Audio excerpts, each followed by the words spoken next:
Hello everyone, welcome to another video. Today we are going to continue with Homer poems, and last time I spoke about Odyssey, and this time I thought it would make sense if we went into the Iliad. Obviously, as I mentioned in my Odyssey video, Iliad is the story before the Odyssey, so let's go into that. So I could technically compare this story to the movie Troy, which I did mention as well in my last video. And I mean, from my perspective, they do portray the story quite well. So I don't think I will have many comments on that. But from my perspective, Iliad itself is a story about the hero Achilles. And Achilles makes quite a substantial influence in the Trojan War and, of course, the overall result. But why don't we just start on how he became who he is? So, the story of Achilles starts much earlier than the Iliad itself. So, if you do not know, he is a demigod. So, half god and half human. He was actually born from a human father and a goddess mother. His mother is called Thetis, and she is a sea goddess. And she knew from the beginning that Achilles had a bit of a devastating fate to him since he was born, and she actually went into quite a few efforts to make his life a destiny different. But the story of Iliad, or how the overall events start before they actually start, is with the parents of Achilles. So it's actually their wedding where everything starts, because one of the goddesses was not invited to the wedding. And that goddess name is Eris. Yes. And she is part of those gods that are related to discord and all of those things and chaos and stuff like that. So she comes uninvited, all the same, and she throws on the floor a golden apple, and the apple has written on it, "For the fairest of them all." Kind of related to the Snow White, but maybe someone was inspired when I don't know, by the poem or like by this mythology behind with the Snow White. Anyway, since that apple was found, and again it was supposed to be to the fairest of them all, basically the discussion entails between the goddesses who is going to get the apple. And this is what Aries wanted. And of course, there is kind of, I don't want to say, I mean, it's an argument, not necessarily something deeper than that. But the goddesses that argue for them to get the apple is Hera, Athena, and Aphrodite. And this is where our first personality or character from Iliad comes in, because the judgment of Paris is the one considered in who's going to get the apple. So the three goddesses were arguing between themselves, and then they could not get to a compromise. And so they went to Zeus, and Zeus did not want to have to decide on one of them because, again, Hera was his wife, Athena was his daughter, and Aphrodite, of course, it is what it is.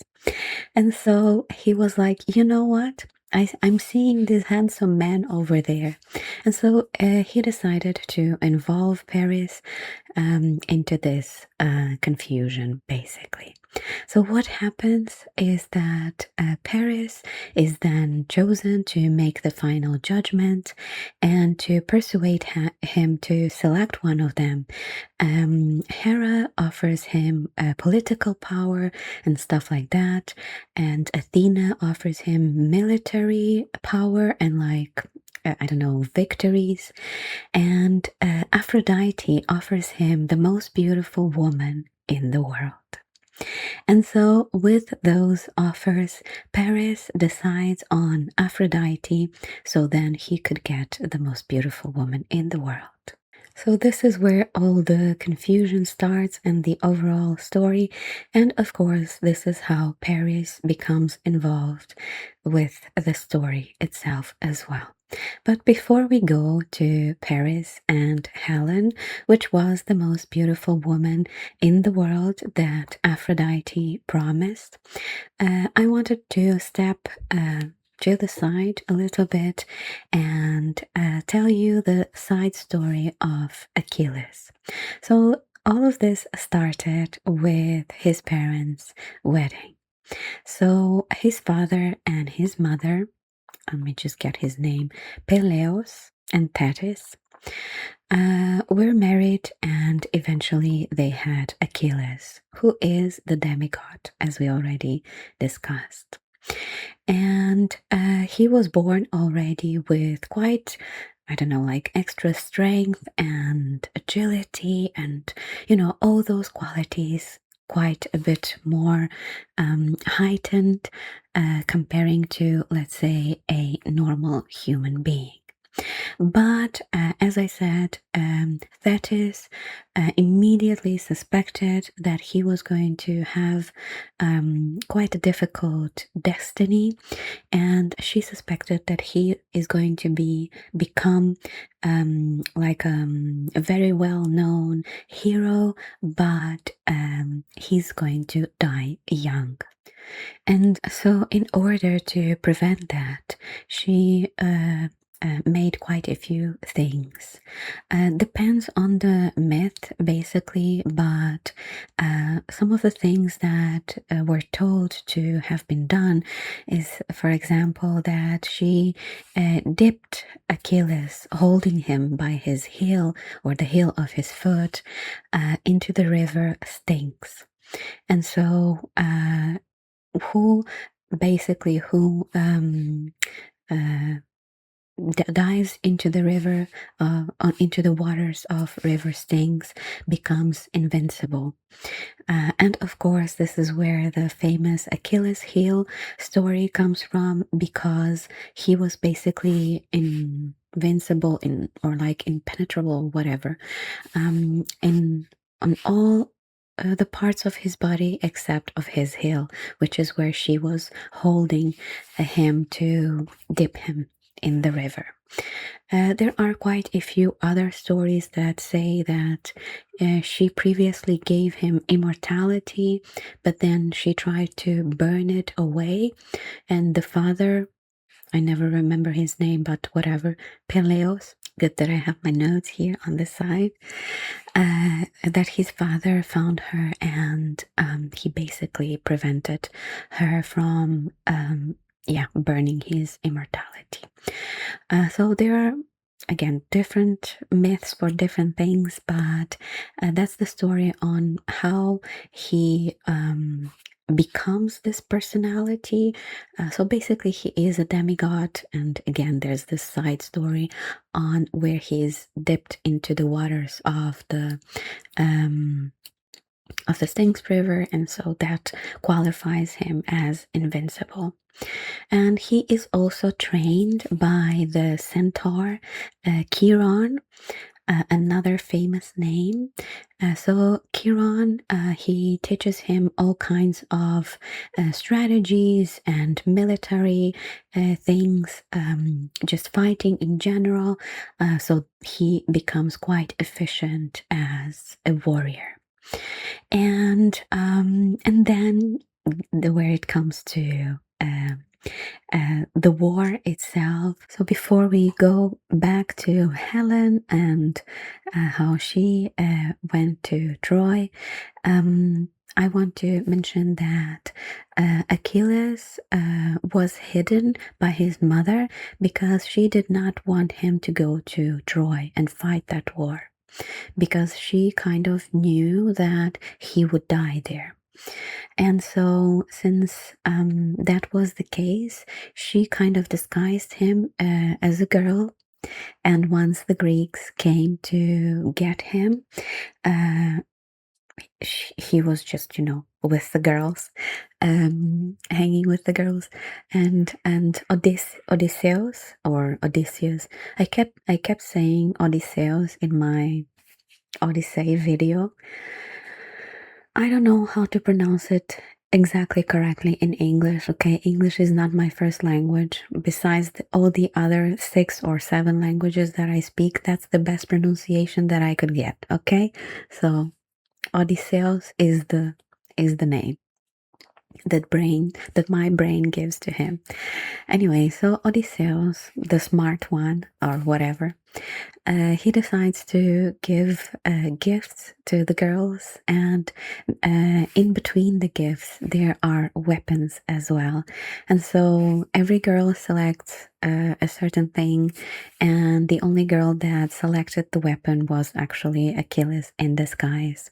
And so Odysseus found Achilles, and that's how he was taken to war. And there's also quite a lot, because this story, as I said, is about Achilles, about his decisions, and about his kind of emotional journey as well. Maybe not as deep and dramatic as Odysseus one in Odyssey, but Achilles also goes through this mental journey that Homer wants to explain in the story. There's obviously a lot of involvement of gods as well, because all of this started with kind of like a grudge from a goddess that was not invited to the wedding of his parents, right? And seems that the game started there, and it will continue through the rest of the story. But that is basically it for the start for the side story about Achilles. So we can go back to the main plot. So we already discussed the main plot, but I'm gonna go into that a little bit again. We are going to get back to Helen. So Helen is supposedly the most beautiful woman in the world, and as promised to Paris by Aphrodite, she helps him to kind of I don't even know, like persuade her or pursue her, whatever. So Paris goes to Sparta, and this is how he finds Helen, because she's married to Menelao. And Menelao is the king of Sparta, all of that jazz that we already know. And so again, Aphrodite helps him to pursue her. As I mentioned before in my video about Odyssey, some parts do think that she went willingly, and some parts say that she was kind of kidnapped by Paris. Either way, I think it's kind of Aphrodite's fault, or like the god's fault, because she promised him the most beautiful woman in the world, and Helen was the most beautiful woman in the world, and so he got what he was promised, basically.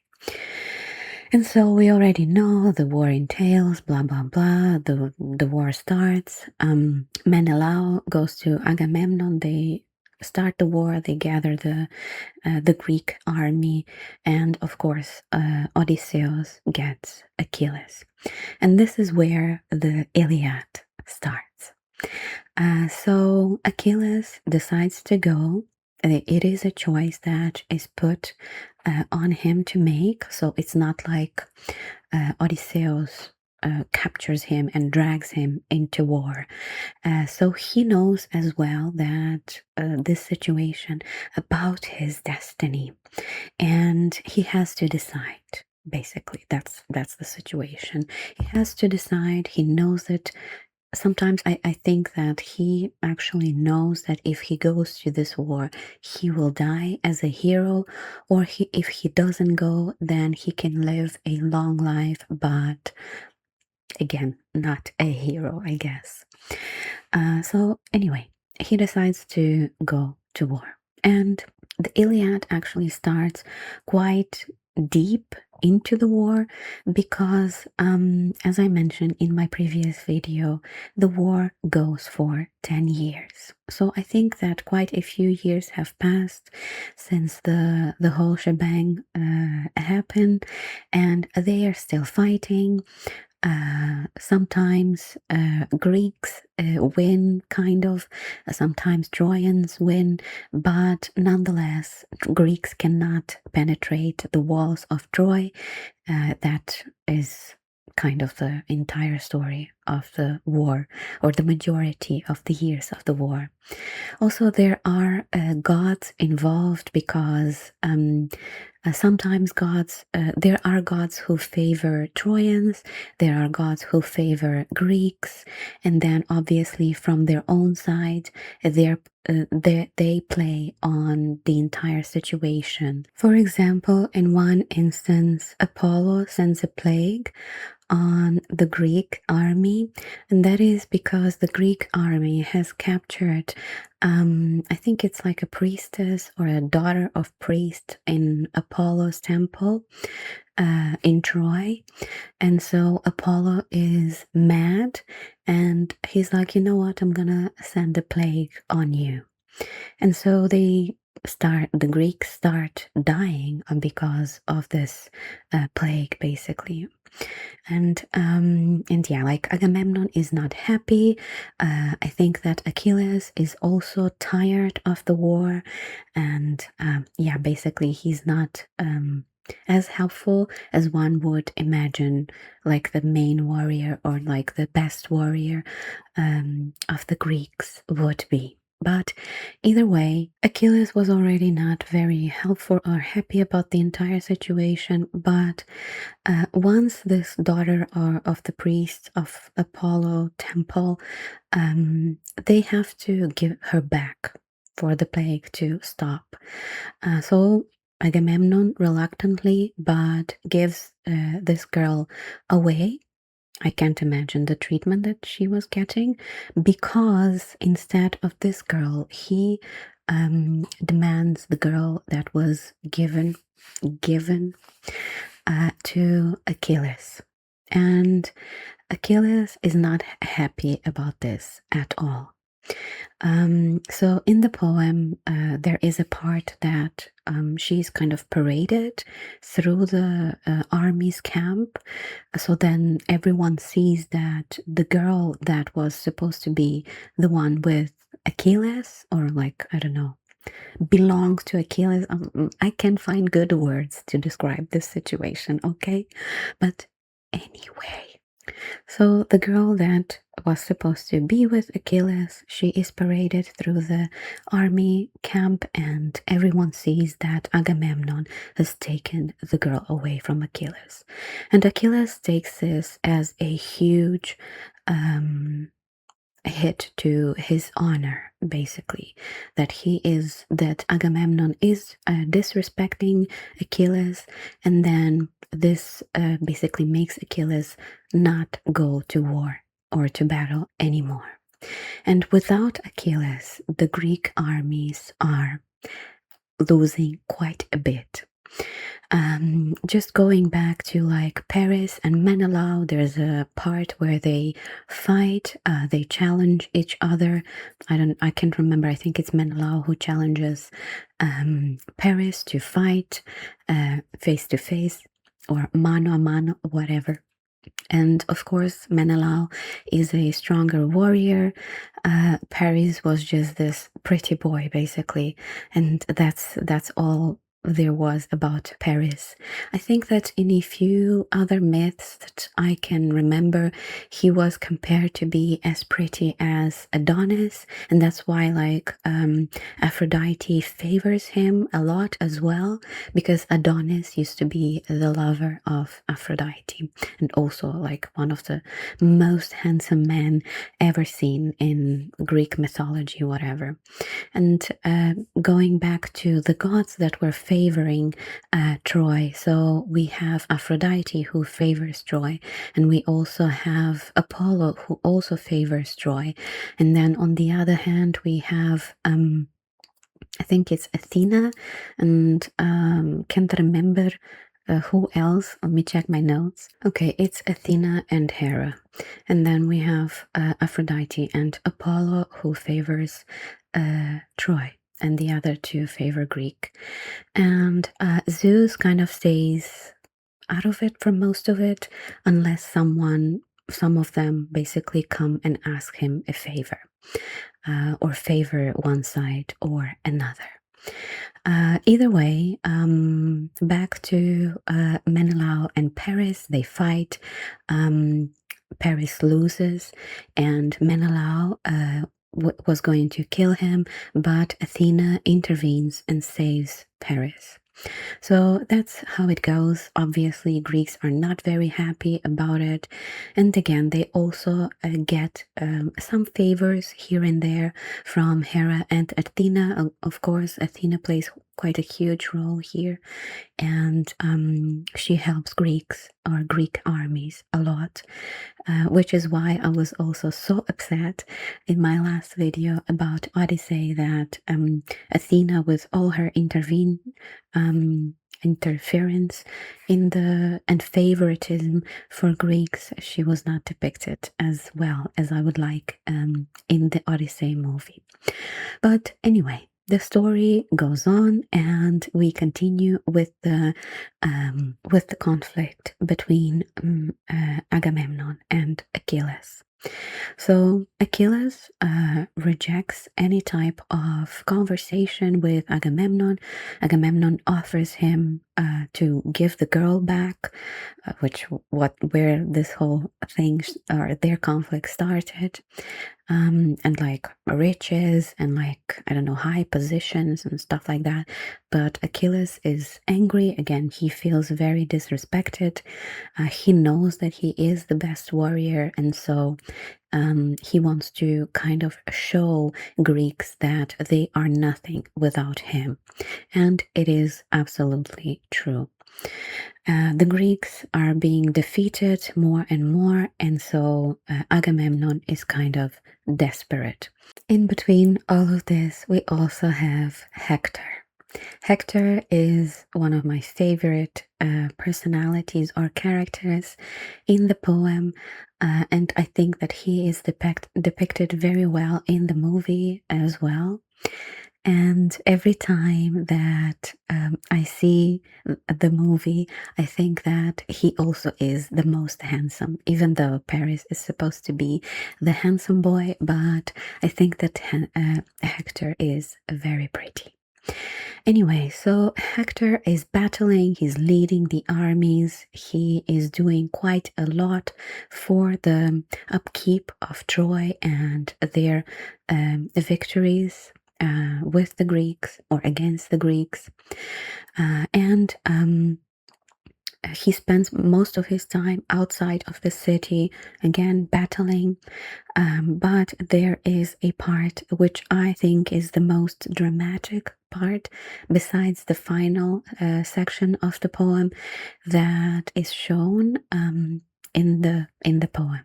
So it's the part where he goes back to Troy just for a little bit of peace. He is quite a bit tormented by the war, and of course he wants to support his brother and his people, defend his people, but war is not something that he wants. And I think that he also knows that he's destined to die in this war. And so at a certain point, he goes back to Troy, and he speaks with his wife, Andromache. and they also have a small son. And she tries to convince him not to go into battle anymore. Somehow, I think that they both knew that his time was coming. But again, he is tormented by this whole situation. Again, there's a lot of back and forth in their conversation in this section of the poem, but overall, he decides to go. And he goes into battle again, and this is where Patroclus enters the scene. Patroclus is Achilles' companion. From my perspective, I think that they are lovers as well. I mean, it's nothing strange to the Greek situation at that time. So they are quite a bit connected, and Patroclus is not in favor of Achilles not joining the battle, and he requests Achilles to take his armor and basically pretend to be Achilles. So then the Trojans think that Achilles is back, and I mean, in general, Trojans were kind of scared of him, of Achilles. And Achilles agrees to that. He agrees. He gives Patroclus his armor and everything goes well. Before that, Achilles does tell Patroclus not to go, like not to go too much into it, basically, so not to overdo it. And of course, like, this is exactly what Patroclus does, because he leads the section or the group of the army that Achilles is usually leading, and he goes to battle pretending to be Achilles, and then they start winning because, again, Trojans are thinking that that is Achilles that is back. And maybe they are a little bit more scared of him than the other warriors in the Greek army. And Patroclus goes close to the city where Hector is. And yeah, Hector fights Patroclus and he kills him. And yeah, he takes the armor out of him and sees that that is not Achilles. And yeah, I mean, I think it's depicted also in the movie very well, because I think that's the moment that Hector knows that he's already dead. And this is different from the movie to the poem, because once, obviously, not this part, but something else. Obviously, Achilles is very angry. Once he knows that Patroclus was killed, he knows who killed him, and he just goes into pure rage.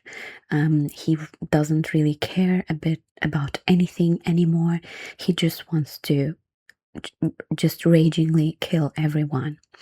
So he goes into battle again, and he starts just like a corpse start dropping, so much so that in the poem there is a description about the river god who decides to drown Achilles because there were so many bodies that he was dropping into the river that the river almost did not have any more water.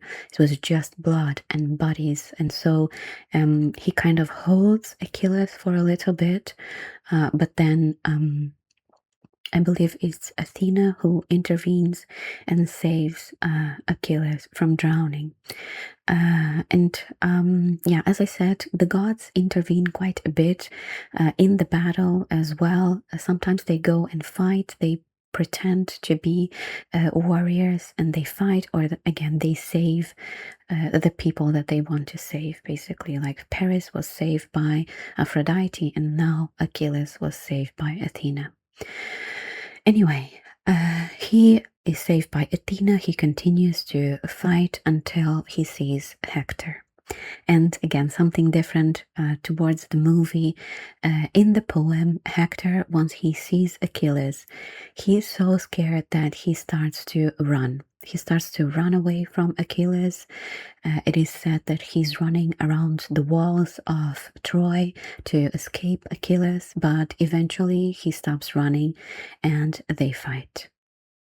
And yeah, Achilles wins because, I mean, he's just, I think it was also like Hector's fear that intervened, of course, because Hector was a good warrior as well. Not that he was better warrior than Achilles, because this entire story is to say that Achilles is the best warrior ever known. But I think that there is a like a drop of um, influence where fear overwhelms Hector in a way that, again, he is running away at first, not even caring about his honor or whatever it is, just to get away from Achilles and be saved. But in the rage that Achilles was, Achilles kills Hector. Before he dies, Hector requests Achilles to give his body back to his family, at least. And sorry, I needed a moment there because, like, this scene always brings me to tears somehow. And every time I either read the poem or watch the movie, I always want Hector to win. I know that he's not gonna win, but sometimes I really wish that all of that, I mean, all of that could have been prevented. That's how my brain kind of invasive thought, because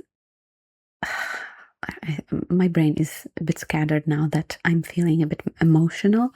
But what I want to say that, of course, I know that it's a story. It's just like invasive thoughts that my brain has that kind of wants to save Hector, but obviously he is not saved. And Achilles doesn't give his body back to his family. He is in such a rage that he decides to drag his body around the city walls, just as he was running around before their battle. And with all that rage, Achilles understands that even though Hector is dead now and whatever he did to his body was done, his grief is not gone. So Patroclus is still dead, as nothing that will bring him back to life. And so the grief of Achilles takes a bit of a different level now, because he understands that whatever he has done, I mean, it was basically for nothing because Patroclus is still dead. And so this is where the final situation is. So, if you did not know, the Iliad actually ends with Hector's funeral. But before that happens, since Hector's body was taken by Achilles, his father, Priam, goes in disguise into the Greek army camp and goes to Achilles to request his son's body back. Seriously. Anyway, tears will not be running down my face today in the video. I might cut this out, or I might leave it. We don't know. I don't even know why I'm getting. I mean, it's just that this story. I like mythology, right? And something that someone said in the comment under my Odyssey video, that somehow everyone has become an expert in mythology or Homer or Odyssey now. I can say that I'm an expert. I've read the poems. I've read a lot of mythologies. If you go back through the numbers of videos that I have done, you will see multiple readings on Greek mythology in specific. And even though I am not an expert, I can read and I can understand what I'm reading. So there we go. And sometimes what I'm reading has this influence on me, a kind of connection to the story. I think everyone has that. Sometimes we read a book and sometimes we read a story, and something about that story just touches our, I don't know, our emotional side or something. And perhaps that is why I am reacting in this way today. But as I said, I react to it every time. I just think that it was it is a story, right? It's a fiction story, but it has so many things that can reflect in a way that our emotions and our decisions can play on us. And what we do in life as well can make such a huge impact on where we end. I mean, I don't know where I'm going with this, but let me go back to the story. So Priam goes into the camp and he kneels before Achilles, requesting him to give back his son's body.